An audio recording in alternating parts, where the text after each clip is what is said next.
Bonjour et bienvenue dans le moveset du jour.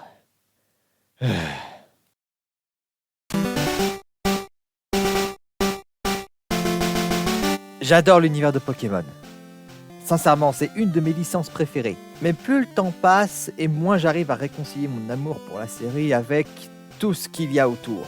Entre les disputes qu'il y a dans la communauté ou la manière dont la licence est exploitée de manière générale. Croyez-moi, j'ai beaucoup de choses à dire sur le sujet, j'ai même une vidéo de prévue. Mais bon, elle arrivera plus tard que ce que j'aurais espéré. Et le problème, c'est que je fais des movesets pour le plaisir. Mais de l'autre côté, je n'ai pas non plus envie d'aseptiser complètement mes opinions. Tant que les choses ne se seront pas améliorées pour Pokémon, le moveset d'aujourd'hui sera le seul que je ferai consacré à l'un des monstres de poche. Jusqu'au jour où je me sentirai plus confortable de reparler d'eux. C'est triste, mais c'est comme ça. Désolé de casser l'ambiance ce jour-ci, mais bon, il fallait que je le dise. Et maintenant, si vous le voulez bien, commençons.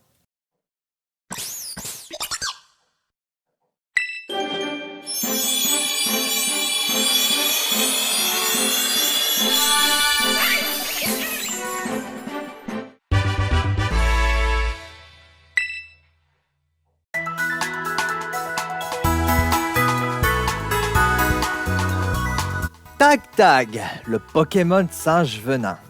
Basé sur Laiai, une race de lémuriens, Tag est un Pokémon farouche, préférant rester seul et éviter le conflit. Cependant, un comportement récurrent chez lui trahit toujours sa présence. Grand consommateur de baies, leur jus se mélange à sa salive venimeuse et Tag couvre ses majeurs de ces mélanges peu ragoûtants et l'utilise pour peindre l'environnement alentour de Tag, unique à chaque spécimen. Ce Pokémon est un de mes plus gros coups de cœur du bestiaire inédit de Pokémon Écarlate et Violet. Son design est cool, basé sur un animal obscur et en danger, et incorpore un thème artistique de manière super intéressante. Aussi, c'est cool d'avoir un Pokémon basé sur la peinture qui n'est pas aussi dépendant de ce concept que Colorior. Non, vraiment, j'adore ce petit gars. Autant jouer carte sur table, je lui donne un moveset purement parce que c'est un de mes petits chouchous. Je me fais plaisir aujourd'hui. Donc, ne traînons plus.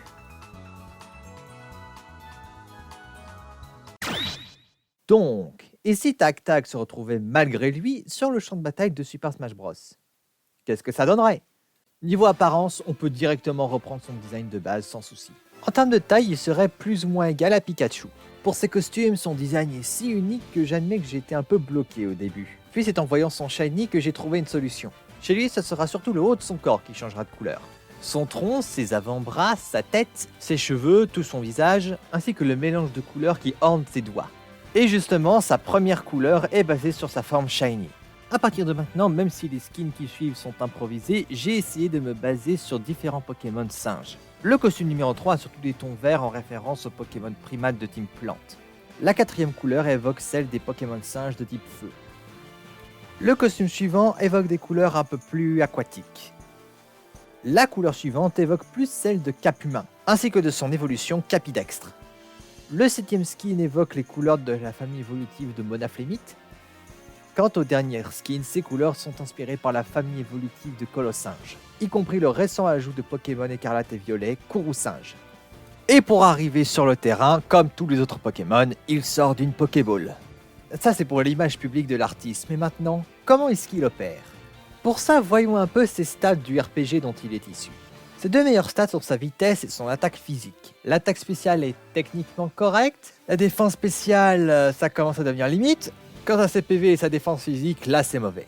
Ces statistiques pourraient laisser à croire qu'il est conçu pour être très offensif, mais c'est pas le cas. Entre autres, il en est empêché à cause de ses deux types. Les types normal et poison ne sont pas réputés pour leur capacité offensive. Dans Pokémon, sur les 18 types utilisables, le type normal est conçu pour n'être efficace contre aucun. Et par là, je veux dire qu'il fait des dégâts neutres sur la plupart des autres types. Il a cependant quelques types qui le résistent, et il a quand même une faiblesse. De l'autre, le type poison est un type plus défensif qu'offensif. Il n'est super efficace que contre 2 types, mais par contre en résiste face à 5. Et 5 faiblesses plutôt courantes. Cependant, dans le cas de Tag, ses statistiques défensives sont si basses qu'il ne peut pas tellement en profiter. Cela dit, un domaine dans lequel il est plutôt bon, c'est les statuts. Au naturel, il peut avoir un talent nommé Toxitouche, lui permettant, avec de la chance, de pouvoir empoisonner ses adversaires avec n'importe quelle attaque qui fait un contact physique. Mais on a aussi son talent caché, autrement dit un talent qu'il peut avoir mais beaucoup plus rarement, Farceur, qui lui permet d'agir en premier en utilisant toute attaque de statut. En d'autres termes, la stratégie de Tag, c'est de pouvoir arriver sur le terrain pour infliger une altération de statut à l'adversaire, pour ensuite essayer de revenir dans sa Pokéball le plus rapidement possible. Mais pour Smash alors, qu'est-ce que ça donnerait? En termes de style de jeu, il se rapprocherait d'un mélange entre un hit and run et un setup. Un personnage qui utilise sa grande vitesse pour s'approcher d'un adversaire pour l'attaquer ou pour s'échapper quand la situation n'est plus à son avantage. Mais également un personnage qui, si on lui laisse le temps, peut mettre en place des atouts très importants qui l'aident à mieux combattre au front. Mais de ce fait, dans d'autres situations, le combat direct risque fort de tourner à son désavantage. Pour ces stats, j'ai utilisé Pikachu comme principal point de comparaison. Aussi petit et léger que la souris, il a une vitesse de marche plus lente, mais par contre il a un meilleur élan initial et une meilleure vitesse de course. Car ils ont beau se ressembler en taille, Tag reste la forme ultime d'une famille évolutive. J'ai jugé que ça aurait été plus intéressant de le rendre un poil plus rapide à la course. Je l'imagine aussi bien avoir une bonne vitesse et accélération aérienne, avec une vitesse de chute aussi un peu au-dessus de la moyenne, mais par contre une gravité faible. Autrement dit, il sait bien bouger en l'air, mais quand il s'agit de retomber, il est dans la moyenne par rapport aux autres combattants. À part ça, il n'a qu'un seul saut supplémentaire, mais il peut également ramper et s'accrocher aux parois.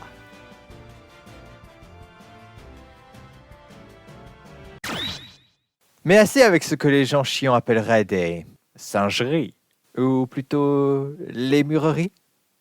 Enfin bref, passons aux attaques normales. Son direct est un direct en 3 coups qui mène sur un multi-coup. D'abord un coup de griffe de la patte gauche, suivi d'un autre de la patte droite, puis vient le multi-coup inspiré par l'attaque combo griffe. Il achève le tout avec un coup de griffe de la patte droite. Son attaque côté est inspirée par direct toxique. Tel un agent du CP9 qui utilise Index Gun, Tag frappe l'adversaire vers l'avant de toutes ses forces avec son doigt. Une petite explosion de poison a lieu au bout de son majeur quand il porte le coup. Cependant, ce n'est pas tout, car avec cette attaque, je peux aussi parler de la mécanique de combattant principal de Tag. Vous vous souvenez de Toxitouche ? Eh bien, j'ai décidé de l'adapter pour mon moveset. Certaines attaques, dont l'attaque côté, peuvent empoisonner la cible de notre Pokémon. Après, ce n'est pas foncièrement une question de hasard. Dans le cas de l'attaque côté, elle a un sweet spot. Voyez-vous, la petite explosion de poison au bout du doigt inflige des dégâts. Mais si Tag arrive à toucher directement l'adversaire du doigt, alors ce dernier sera empoisonné. En soi, ce n'est pas foncièrement différent de d'autres attaques qui infligent des dégâts tout du long. Mais Tag a accès à un plus grand nombre que d'autres. Maintenant, revenons aux attaques qui n'empoisonnent pas. Pour son attaque haut, comme Bowser, il donne un coup de griffe en arc au-dessus de lui. Pour son attaque bas, c'est un coup de griffe de la patte gauche. Pour son attaque de course, il fait un bond vers l'avant sur tous les adversaires qui se trouveraient en face de lui. Pour ces attaques smash, il faut savoir que toutes peuvent empoisonner. La principale différence ici, c'est que dans leur cas, c'est un effet purement aléatoire. La probabilité étant la même pour les 3 attaques, à savoir une chance sur 5. Le smash côté est inspiré par Poison Croix, un coup en croix des 2 pattes. Le smash haut est Plaie Croix, eux aussi un coup en arc. L'attaque fonctionne d'une manière assez similaire à l'attaque smash haut de Shake. Le coup est porté juste au-dessus de lui. Enfin, le smash bas est Queue Poison, un coup de queue donné dans un mouvement de breakdance. Passons aux attaques aériennes. Pour l'attaque aérienne neutre, comme Diddy Kong, il étend ses pattes et attaque en faisant la roue dans les airs. L'aérienne avant est un coup de griffe en arc devant lui, comme avec Bowser ou Shulk, sauf que évidemment c'est à l'échelle. L'aérienne arrière est un dropkick, classique. L'aérienne haut est un coup de queue en arc au-dessus de lui. Quant à l'attaque aérienne bas, il regarde en dessous de lui et crache sa bave toxique sur quiconque se trouve en dessous. Il s'agit d'une nouvelle attaque capable d'empoisonner l'adversaire. Et comme direct toxique, ça dépend d'un sweet spot. Ici, il est à bout portant de la gueule de Tag quand il crache. Pour sa saisie, Tag attrape l'adversaire à 2 mains et inflige des petits coups en les mordant. Pour son lancer avant, un peu comme un kangourou de fiction, il se met en équilibre sur sa queue pour donner un double coup de pied. Pour son lancer arrière, il fait un roulé-boulé avant de lancer l'adversaire, comme Pikachu. Son lancer haut aussi est très similaire à Pikachu. Il lève l'adversaire au-dessus de lui avant de l'envoyer d'un bond vers les airs. Enfin, son lancer bas est inspiré par l'attaque Crochet Venin. Plaquant l'adversaire au sol, il lui inflige une grosse morsure. Cette attaque aussi a la particularité de pouvoir empoisonner l'adversaire. Mais au lieu d'avoir besoin d'un sweet spot ou de chance, celle-ci dépend des pourcentages de dégâts de l'adversaire. Sur un adversaire dont le pourcentage dépasse les 75%, là, il sera toujours empoisonné après ça. Enfin, pour ces attaques de recouvrement, on ne fait pas grand chose d'original, il s'agit de coups de griffe autour de lui ou en arc devant lui. Qu'en est-il de ses provoques maintenant ? Pour sa provoque haut, il croise les bras et regarde l'adversaire d'un air méfiant. Pour sa provoque bas, il se met bien à 4 pattes et grogne un peu pour montrer son agressivité. Enfin, sa provoque côté est ma préférée. Il prend un bout d'écorce en main, une de ses nombreuses toiles, et probablement insatisfait de ce qu'il a peint dessus, il le fracasse avec force sur le sol. A noter que les débris qui volent autour peuvent infliger des petits dégâts à l'adversaire. Uniquement, il a aussi une autre fonctionnalité mineure, mais pour ça, il va falloir qu'on parle de ses attaques spéciales. Comme d'habitude, il est temps qu'on parle des attaques spéciales. Mais exceptionnellement aujourd'hui, j'aimerais les aborder dans un autre ordre que d'habitude. Commençons avec l'attaque spéciale côté, car c'est la plus simple du lot. Désherbaf est une attaque introduite dans Écarlate et Violet. Pas très forte, cette attaque a la particularité d'augmenter la vitesse de celui qui l'utilise d'un cran à chaque utilisation. Pour Smash, j'ai décidé d'en faire une attaque spéciale de Burst. Au début de l'attaque, Tag est recouvert par de la végétation. Sur Terre, c'est un carré de hautes herbes, tandis qu'en l'air, c'est un amas de feuilles. Et au bout de quelques frames, Tag se lance alors à toute vitesse vers l'avant. C'est pratiquement comme l'attaque spéciale côté des mercenaires de Star Fox. À ceci près que l'attaque se comporte différemment s'il est en l'air ou sur Terre. Sur le sol bien compact du stage, elle se comporte comme je viens de la décrire. En l'air, par contre, au lieu de foncer en ligne droite, il bondit, la trajectoire de son attaque prenant alors une forme en arc. À part ça, il n'y a pas grand chose d'autre à dire. Ah, je vous l'avais dit qu'elle était simple, hein, mais bon, continuons de faire ça un peu dans le désordre et parlons de l'attaque spéciale bas qui, elle, est beaucoup plus complexe. Dans Pokémon, Ramassage est ce qu'on appelle un talent, à savoir un effet passif que chaque Pokémon a. Surtout utile dans l'histoire principale, ce talent permet aux joueurs de récolter des objets gratuitement. Tag n'a pas ce talent d'une quelconque manière que ce soit. Cependant, j'utilise ce talent comme excuse pour exploiter dans Smash l'un des principaux comportements de Tag, son utilisation des baies. En faisant baie bas, Tag se met à fouiller un peu par terre et ramasse automatiquement une baie. Il peut s'agir de n'importe quelle des baies qu'on peut voir dans l'univers de Pokémon. Ça ne sert pas le gameplay par contre, c'est purement esthétique. Les baies servent de version moins grosse et moins puissante que les navets de Peach. Ils se comportent comme des objets de lancer que notre combattant peut utiliser à sa guise. Bien qu'infligeant moins de dégâts, elles sont néanmoins plus rapides. Bon ok, a priori ça n'a pas l'air si fou que ça. Mais ce n'est pas tout, l'attaque spéciale bas réserve d'autres surprises. Voyez-vous, comme l'attaque spéciale bas du villageois d'Animal Crossing, celle de Tag a plusieurs étapes. J'ai déjà expliqué la première, mais quelles sont les autres? En refaisant baie bas s'il a déjà une baie en main, alors Tag la mangera. Au bout de 3 secondes, on pourra alors remarquer sur son modèle que ses joues sont enflées. Qu'est-ce que cela signifie? Que Tag a désormais accès à la 3e étape de cette attaque spéciale. En refaisant baie bas une 3e fois, utilisant le mélange de sa bave et de sa salive qui macère dans sa bouche, il exécute alors l'attaque Bombburk. Il crache une grosse masse de poison affectée par la gravité qui explose au contact de toute surface solide, l'explosion infligeant des dégâts autour d'elle. Cela dit, si Tag arrive à toucher directement un de ses adversaires avec Bombburk, la malheureuse cible sera alors empoisonnée sur le coup, donnant ainsi un projectile olinien ainsi qu'une autre façon de potentiellement empoisonner l'adversaire. Mais encore une fois, pour ce faire, il a besoin de se préparer. Si on ne lui laisse pas le temps, il est bien dans l'embarras. Passons maintenant à l'attaque spéciale O. Simple, complexe, bien plus simple. Acrobatie est une attaque introduite dans Pokémon Noir et Blanc. Bien que de type vol et donc associée à beaucoup de Pokémon de ce type, cette attaque est conçue pour pouvoir être apprise par un grand nombre de Pokémon qui ne le sont pas. Et Tag en fait partie. Pour Smash, c'est quasiment la même chose que la vive attaque de Pikachu. En faisant B plus O, Tag peut foncer dans une direction parmi 8 choisies par le joueur en inclinant le joystick dans une direction. Mais au bout de la première charge, Tag peut en faire une deuxième si le joueur incline le joystick dans une autre direction encore. L'attaque ayant la même force et le propulsant à la même vitesse que Vive Attaque dans Smash. Cela dit, elle a tout de même une petite différence par rapport à Vive Attaque et pour ça, il faut qu'on reparle de l'attaque spéciale bas de Tag. Voyez-vous, dans ces jeux d'origine, Acrobatie est incroyablement unique. Il faut savoir que les Pokémon peuvent équiper des objets en combat pour les aider. Acrobatie est la seule attaque des jeux à avoir sa puissance doublée si son utilisateur ne porte pas d'objet. Alors non, je n'ai pas adapté cet effet pour Smash, soyons raisonnables. Cela dit, ça m'a inspiré un désavantage tout aussi unique pour notre singe venin. Après que Tag ait exécuté l'étape 2 de son attaque spéciale bas et à ses joues remplies de venin, s'il utilise son attaque spéciale haut, il utilise ce venin pour se propulser un peu comme Amphinobi fait avec son eau, lui permettant d'infliger des dégâts à la fois devant lui et derrière lui, mais surtout ça a le très gros désavantage de lui faire revenir à zéro. Autrement dit, il n'a plus accès à Bombburk et le joueur doit alors recommencer toutes les étapes de l'attaque spéciale bas depuis le début. C'est le prix à payer pour pouvoir revenir sur le stage.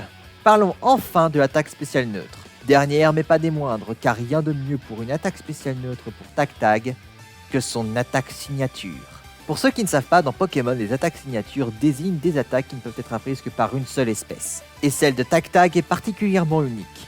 Décalcage permet au singe venin de remplacer son talent actuel par celui de sa cible. A noter qu'en combat double, parce que ça existe, les effets de décalcage auront aussi lieu sur son partenaire. Maintenant, comment adapter ça dans Smash, vous allez me dire? Et je reconnais que j'ai eu beaucoup de mal à trouver une bonne idée. Et puis est venue l'illumination. Dans l'essence, que fait Décalcage? c'est utiliser un autre individu pour donner un pouvoir spécial à Tag Tag. Et vous savez à quoi ça m'a fait penser? Aux esprits, la mécanique fraîchement introduite dans Ultimate. Et oui, c'est exactement ce à quoi vous pensez. Décalcage fait de Tag Tag le seul combattant capable d'équiper un esprit en plein combat. Mais donc, comment l'attaque s'exécute? En appuyant sur B, Tag Tag regarde devant lui. Un champ de vision similaire à l'attaque spéciale neutre de Palutena, mais plus large, apparaît devant lui. Et si un adversaire se retrouve au beau milieu de ce champ de vision, Tag Tag sort un bout d'écorce ressemblant à ceux des arbres du bosquet tagué, un des principaux endroits où on peut trouver des Tag Tag sauvages.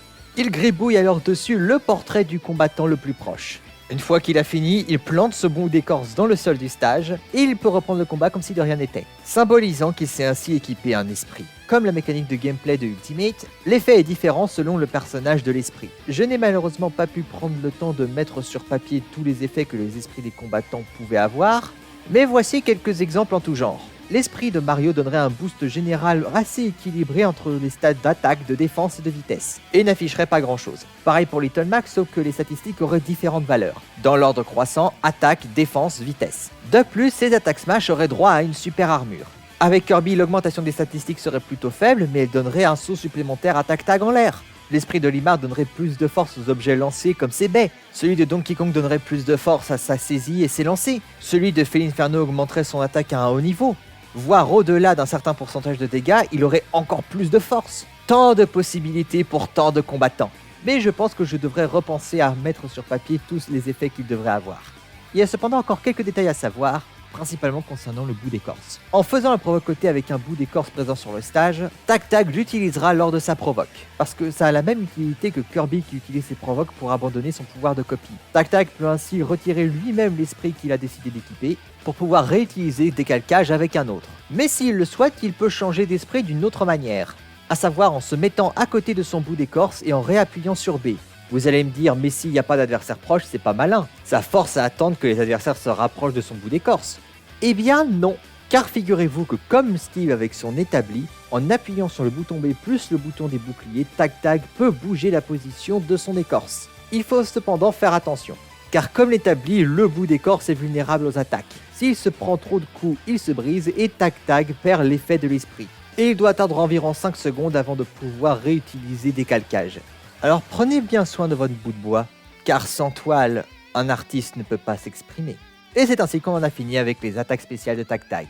Peut-être pas très doué pour le combat direct, mais ne vous y trompez pas. Lui laisser le temps de faire son graphe, c'est lui donner le temps de riposter. Ajoutez à ça ses bons déplacements, et vous avez là un petit lascar capable de vous faire tourner en bourrique aisément. Un vrai petit roublard, roi des singeries, ou lémureries. Quoi de mieux pour le final smash de Tag Tag que la mécanique signature de Pokémon Écarlate et Violet?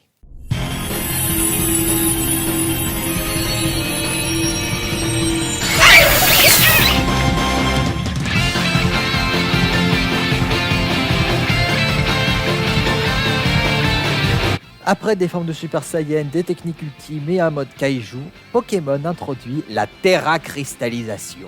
Ce qui pend d'un gros chapeau fait de cristal, le Pokémon qui l'utilise voit son type simplifié, voire changer. Par exemple, au naturel, la terracristallisation de Tag Tag le transforme en type poison pur. Mais tout Pokémon peut avoir droit à une cristallisation qui est différente de l'un de ces types. C'est le cas de nombreux champions chez Pokémon Écarlate et Violet. Mais ce n'est pas tout, car il faut une attaque avec ça. Et pour ce faire, le choix est tout trouvé, Terra Explosion. Une attaque introduite dans Écarlate et Violet, c'est une attaque qui est conçue pour être du même type que la terracristallisation du Pokémon, lui donnant toujours ainsi accès à ce qu'on appelle le stab, le bonus d'attaque de même type. Pour Smash, on ne va pas faire grand chose d'exotique et on va se contenter de sa terracristallisation par défaut. Chargé par l'énergie de la balle Smash, Tag Tag se terracristallise. Et tout de suite après, il utilise la Terra Explosion de type poison. Il crache un orbe de taille moyenne devant lui dans une trajectoire en arc, entraînant tout ce qu'il touche dans son vol. Dès qu'elle entre en contact avec le sol ou une surface solide, une masse de poison se répand alors sur le sol. Cette flaque toxique piège tous les adversaires qui entrent en contact avec. Empêtré dans ce bourbier, il se prend continuellement des dégâts pendant plusieurs secondes. L'attaque prend fin en une explosion lumineuse d'une grande puissance qui fait envoyer voler tout le monde. Mais ce n'est pas tout, le Final Smash a un deuxième effet. Si le finissage parvient à faire passer le pourcentage de dégâts d'un des adversaires de Tag au-dessus de 100%, pour refléter son aspect toxique et sa puissance, il est automatiquement mis KO. Une fois l'attaque terminée, la tétracristallisation prend fin. Tag reprend le combat comme si de rien n'était. Comme d'habitude, finissons avec les animations de victoire. Pour la première, il pousse un cri avant de croiser les bras en mode gangsta. Pour la deuxième, il est sur le terrain et regarde un gros caillou. Concentré, il peint dessus, tout en mangeant des baies dans un tas qui est à côté de lui. Enfin, sa dernière animation est une référence au trailer qui a révélé Tag au monde. Présent sur le stage à s'occuper dans son coin, la caméra se rapproche doucement de lui. Surpris, Tag prend peur et crache sur l'objectif de la caméra avant de fuir.